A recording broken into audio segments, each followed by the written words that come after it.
Last 2 years ಅಲ್ಲಿ ಈ ಪೌತಿಯಲ್ಲಿ ದರ್ಕಾಸ್ಪುರಲ್ಲಿ ಮತ್ತು ಕಂದಾಯ ಗ್ರಾಮದಲ್ಲಿ ಆಯ್ಕೆ ಮಾಡಿದ್ದೀವಿ ಸರ್. ಅದೊಂದು ಅಬ್ಸ್ಟ್ರಾಕ್ಟು.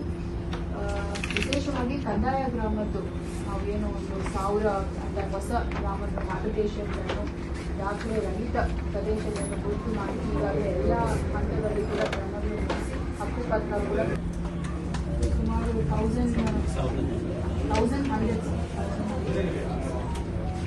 ಇದೆಲ್ಲ ಹಕ್ಕುಪತ್ರ ರೆಡಿ ಇದೆ ಸರ್. ಮತ್ತು ಸರ್ಕಾರ ವತಿಯಿಂದ ಲೆಟರ್ ಫೋಲ್ಡರ್ ಅಲ್ಲಿ ಕೊಡಬೇಕು ಅಂತ ನಮಗೆ ಡೈರೆಕ್ಷನ್ಸ್ ಬಂದಿದೆ ಸರ್. ಎಲ್ಲ ನಮ್ಮ ಸಬ್ ಡಿವಿಷನ್ ಎಲ್ಲ ಸೇರಿ ಒಂದು 35,000 ಎಲ್ಲ ಬೆನಿಫಿಷಿಯರ್ ಎಲ್ಲ ರೆಡಿ ಮಾಡ್ಕೊಂಡಿದೀವಿ ಸರ್. ಅದ್ರ ಜೊತೆಯಲ್ಲಿ ಬ್ರೇಕ್ಫಾಸ್ಟ್ ಗೆ ಅಲ್ಲೇ ಫಸ್ಟ್ ಬ್ರೇಕ್ಫಾಸ್ಟ್ ಮಾಡಿನೇ ಬಸ್ ಏರಿಸಲಿಕ್ಕೆ ಪ್ಲಾನ್ ಮಾಡ್ಕೊಂಡಿದೀವಿ ಸರ್. ಮತ್ತೆ ಅದ್ರ ಜೊತೆಯಲ್ಲಿ ಬಸ್ ಅಲ್ಲಿ ವಾಟರ್ ಕ್ಯಾನ್ ಗಳನ್ನು ಸಹ ಇಟ್ಕೊಳ್ಳಿಕ್ಕೆ ಪ್ಲಾನ್ ಮಾಡ್ಕೊಂಡಿದೀವಿ ಸರ್.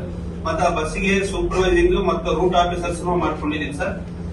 ಮತ್ತೆ ವಿಲೇಜ್ಗಳಿಗೆ ಪ್ರತಿಯೊಂದು ವಿಲೇಜ್ಗಳಿಗೆ ಏನು ಬೆನಿಫಿಷಿಯರಿ ಇದ್ರೆ ಎಲ್ಲಾ ವಿಲೇಜ್ಗಳಿಗೆ ವಿಸಿಟ್ ಮಾಡಿ ಆ ಬೆನಿಫಿಷಿಯರಿಗಳಿಗೆ ಬರ್ಬೇಕಂತ ಹೇಳ್ಬಿಟ್ಟು ಇನ್ವೈಟ್ ಮಾಡಿದೀವಿ ಸರ್. ಎಲ್ಲ ಪ್ರಿಪರೇಷನ್ ಮಾಡ್ಕೊಂಡಿದೀವಿ ಸರ್. ಸಕ್ಸಸ್ ಮಾಡಿಸ್ತೀವಿ ಸರ್. ನಮ್ಮಲ್ಲಿ ಒಟ್ಟು ಬೆನಿಫಿಷಿಯರ್ಸ್ 7,500 ಇದೆ ಮೇಡಮ್. ಅದರಲ್ಲಿ 150 ಬಸ್ಸುಗಳು ಅಲಾಟ್ ಮಾಡಿಸ್ಕೊಂಡಿದ್ದೀವಿ ಮತ್ತೆ 100 ರೂಟ್ಗಳಿದೆ ನಮ್ಮಲ್ಲಿ ಮೇಡಮ್. ಬೆಳಿಗ್ಗೆ ನಮ್ದು ದೂರ ಇರೋದ್ರಿಂದ ಬೆಳಿಗ್ಗೆ 6:30 ಮತ್ತು 7 ಗಂಟೆಗೆ ಮತ್ತೆ ಬಿಡೋದಕ್ಕೆ ಅಂತ ಪ್ಲಾನ್ ಮಾಡ್ಕೊಂಡಿದ್ದೀವಿ. ನಾವು BAನ ಒಬ್ಬರನ್ನು ರಿಕ್ರೂಟ್ ಮಾಡಿಕೊಂಡು ಅದರಲ್ಲೇ ನಾವು ಅವ್ರನ್ನ ಬೇಗ ಮೊಬೈಲ್ ಮಾಡಿ ಕ್ರಮ ತಗೊಳ್ತಾಯಿದ್ದೀವಿ ನಾವು. ಹಂಗಾಗಿ ನಾವು 38 ಸ್ಥಳಗಳಲ್ಲಿ ನಾವು ತಿಂಡಿ ಮಾಡಿಸೋದಕ್ಕೆ ಈಗಾಗಲೇ ಮಾತಾಡ್ಕೊಂಡಿದ್ದೀವಿ ಮೇಡಮ್. ಅದ್ರ ಪ್ರಕಾರ ನಾವು ತಿಂಡಿ ಮಾಡಿಸಿ ಇದು ಮಾಡ್ತಾ ಇದ್ದೀವಿ ಮತ್ತೆ ತಮ್ಮ ನಿರ್ದೇಶನದಂತೆ ಕಳೆದ 4-5 ದಿನಗಳಿಂದ ಪ್ರತಿ ಗ್ರಾಮಕ್ಕೆ ಭೇಟಿ ಕೊಟ್ಟಿದ್ದಾರೆ ಮೇಡಮ್.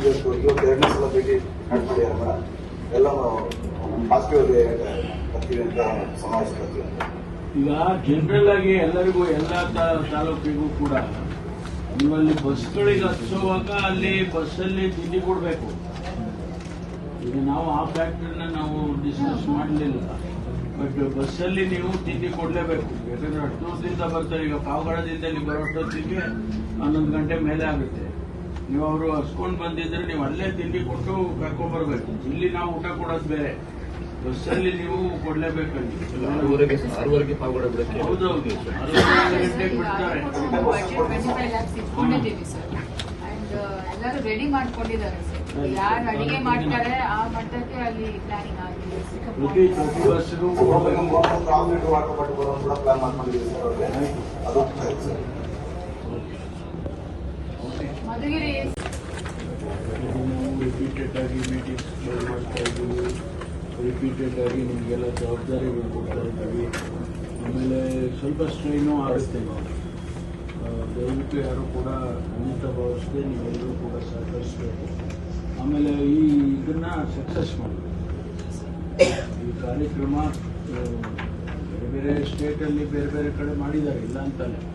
ಅದರಲ್ಲಿ ನಮ್ಮಲ್ಲಿ ಮಾಡ್ತಕ್ಕಂಥದ್ದೇ ಒಂದು ವಿಶೇಷತೆ. That is what they expect. ತುಮಕೂರಿನಲ್ಲಿ ಯಾವಾಗಲೂ ಕೂಡ ಬೇರೆ ಒಂದು ತುಮಕೂರದೇ ಆದ ಒಂದು ರೀತಿಯಲ್ಲಿ ನಾವು ಮಾಡ್ತೀವಿ ಕಾರ್ಯಕ್ರಮಗಳು ಅಂತೇಳಿ ಅವರಿಗೆ ಸ್ಟೇಟಲ್ಲಿ ಎಲ್ಲ ಆಫೀಸರ್ಸ್ಗಳಿಗೂ ಕೂಡ ಗೊತ್ತಿದೆ.